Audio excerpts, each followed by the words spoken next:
Hi, welcome back to another episode of Legal Quilts. And today we're going to be learning how panels, and also this is going to be part of a series of how to preserve memories of your trips, as part of a series of panels too, because I have a panel quilt addiction. Just go with it. And so I thought I'd combine those two today. It's not really a work in progress, but it is more of how to enjoy how to preserve your memories of trips and such. And today we're going to be working with what are called postage stamps, and these are put out by Zebra Patterns, and that's zebrapatterns.com. I get nothing from them, but I have more than one of these, okay? And as you can see, they've got the little design around them that looks like a postage stamp, but it's basically just a mini panel because this is roughly, at the sizes right here. It is a 6-inch by 7-inch panel, okay? But it's called a postage stamp, and they have all kinds of them. They have all kinds. They've got state ones. Yeah, I keep them all in a nice little notebook here. They've got state ones. See, this is my home state. They've got lighthouses. Let me see. I know I'm trying to get this so y'all can see it better. Let's see. They got lighthouses. They got the U.S. Navy. They've got all military ones too. So they got states. They also have they have all kinds of national park ones like the one I showed you, and they have a general national parks one, and they have fun ones like road trip, and they have, I think, a beach house one and everything. Anyway, you can go look, and if you've ever done row by rows, the ones who do the license plates, and yes, they have license plates, national parks, rock. My husband and I love going to the national parks. But they have fun ones like traveling quilter, because we travel a lot and do road trips. So that's kind of, and they have mini panels. I think they have larger panels too. But today what we're going to do, my husband and I recently took a trip. That's why there wasn't a video 2 weeks ago. We were traveling. And one of the places we went was Niagara Falls. I ordered this in advance. And what I'm going to do is show you how to make a really cute little wall hanging. It's just going to be a very small wall hanging, okay? And I'm going to do it in a log cabin block where instead of the red or yellow that you normally have at the middle of the log cabin, this is going to be the middle part of the block, and then we're going to add the logs to it. And I've got I'm going to just do it in 2 colors instead of scrappy. The first one is Swept Away by Northkit. And it's actually Deborah Edwards, and I actually saved the selvage so I can read this. Deborah Edwards and Melanie Samra of Northkit, and it's called Swept Away, which I thought went well with Niagara Falls. And let me tell you, even seeing the rapids was just like overwhelming, and then you see the falls, you can see why it was swept away. The other one is just as a contrast, it's Marbled, and that one is by it's a Huffman Spectrum print, so that one is digitally printed, and of course it's by Huffman. And yes, I save my salvages, and if I like a particular one or I think I'm going to need more of it, I save the little name part of it and the numbers, and I put it in, and I staple it to a piece of paper in another notebook. So we're going to get started here. I'm going to start with Marbled on the top, and what I did was I took I cut just 3 pieces, which is probably more than I'm going to need, but 3 strips, and it's probably more than I'm going to need, but I wanted to make sure I had enough. And for something like this, where I'm using all the same one, I just sew them in a long row instead of having 3 separate ones. And I use my bias one because I think that makes I sew them together on the bias because I think that makes a little smoother of a joining. And the reason I do one long strip is you actually use less fabric that way, which I know we like to collect scraps, but sometimes, let's not get too carried away with collecting the scraps and creating them. So what you do is you very careful, so you, with a long one, you're going to have the same one, so instead of just using this once and chopping it off and using, and having all that left over, you just keep going, and that's why you want a nice smooth join. so that you can't tell where one piece ended and one started. For something like this, which isn't that much, I just leave them loose like that. I've got another project that I'm going to be doing log cabins with, and what I did was, and it's a lot more, and the strips are wider, and we're going to talk about picking widths in a second. These are just dowels. Well, I took one long dowel, well, my husband did, and he cut it down for me into 6 dowels, and he rounded the edges and varnished it and everything so the fabric wouldn't get snagged. And then I just roll the fabric on there. It keeps it organized, it keeps it unwrinkled, and as you're working, you just roll off a bit, and that way you're not dealing with a whole long piece that you're trying to flip around. And like I said, this is just a dowel I got at Lowe's and cut it down. I'd probably, if I did it again, use a little narrower dowel. We went a little thick there. So how do you size, what size strips do you cut? I want this to not be overwhelmed by the log cabins that I put around it, the logs that I put in the log cabin block around it. So I went a little narrower. These are 1.5 inch strips, so they'll sew up 1 inch. And that way it'll leave this still the focus, but still enhance it a little bit with the colors without taking it over. This is going to be a smaller wall hanging. I've done bigger ones, but when you're doing something like this, you want to make sure you don't use the larger strips that would overwhelm this. You really want this to stay the focus. You want your panel to stay the focus. And so you can use whatever size, like you saw those other ones. That's using bigger blocks and bigger centerpieces, and so I wanted something a little larger. I'm also trying to get to a larger size than this is going to be. This is going to be just a small wall hanging, so I didn't want to go too large. So we're going to get started here, and the key here is you want to be very, very careful where you start. So you want to, and this one wasn't cut. They cut them from a bunch of panels, and so it wasn't really evenly cut all the way around. So you want to be careful, but you want to leave that postage looking around, so you don't want to do that. And I can see a bit of the selvage still on here that I didn't cut off well, but that's okay. You just slice that.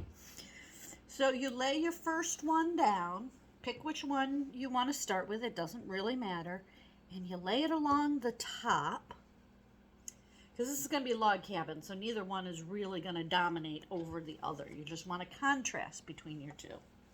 And you can do scrappy, you can do whatever you want. And you lay it along your edge here. And you want to do that very carefully. And then you just... I do this in either log cabin or courthouse steps, which is just, you know, the variation of the log cabin. I'm actually going to start this a little below this line. That way, there we go. And then just using your 1/4 inch, right on the line here, okay, you just sew your piece, just sew your strip.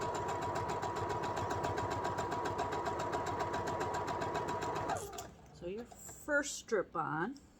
All right. And when you get to the edge of the panel, you finish. You clip your threads. Remember to clip both ends. I sometimes forget that, and then all of a sudden you've got all these extra threads floating around. All right. Fold your piece back up here, and you see where this edge is right here? See? Where the panel ends, but your strip continues. Take your scissors, and you can do this with your rotary cutter if you want, but I like to do it with my scissors. And you just cut that straight up there. Okay? Then, because we're doing log cabin, we turn and we do a long side. Okay? And again, very carefully. You don't want it to look cockeyed, and I'll show you what happens if you're not careful there. And if your end isn't cut completely straight, that's okay. You just straighten it out. Okay? And you do this. You line up the next one nice and smooth. And, whoops. Oh, I broke my thread. Alrighty, lovely. I've been having trouble with the thread tension today. I don't know what's going on with it. So we're gonna have to,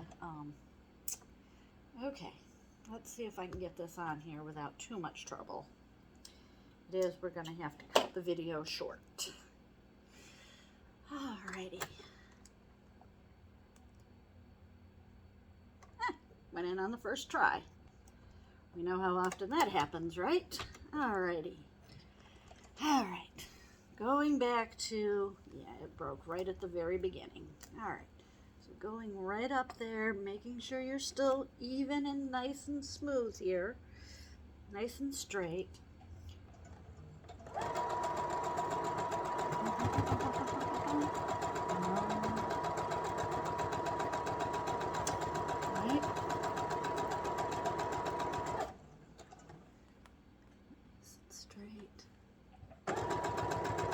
And then when you get to the end, you do the same thing. Yeah. Take your thread out. And you cut that. There we go. And you snip it again. Oh, that one's looking much better. That looks pretty good. Okay. And you want to be careful because you want to keep it all straight and all. So that's the first one. I call these rounds. That's the first round of the first colors. Then we're going to pick up Swept Away. Like I said, this was, you go to the falls and you can see, you know, you don't want to fall in because you're going over. It's very wild, even pretty far back from the falls themselves. So even the rapids were pretty amazing. Maybe I'll post, I took some video of the rapids. Maybe I'll post those just for fun. And again, same thing here along the bottom. And you sew it. And you just nicely sew this along. We did Cave of the Winds also, which is where you go down along deep into the gorge. Take an elevator down into the gorge and then you walk along and you're in a walkway area that is right next to the falls. You can't be heard. You have to shout, really, because it's so loud and it's all, and you get very, very wet. That is not an option. You will get wet. They give you nice ponchos, but the ponchos only cover so much and you will get wet. But it was still fun. I really enjoyed doing it. So again, you sew your second color along the bottom, like that. Okay, you take your second color, you sew along the bottom there, you lined it up nicely, and same thing, just cut there, and then, whoops, you do, it's going to be even, it doesn't look even there. Okay, and then you're going to do the long side. Okay, and same thing, line it up nice and even so that it gets nice and even. Okay, and then you just go along, again on the long side.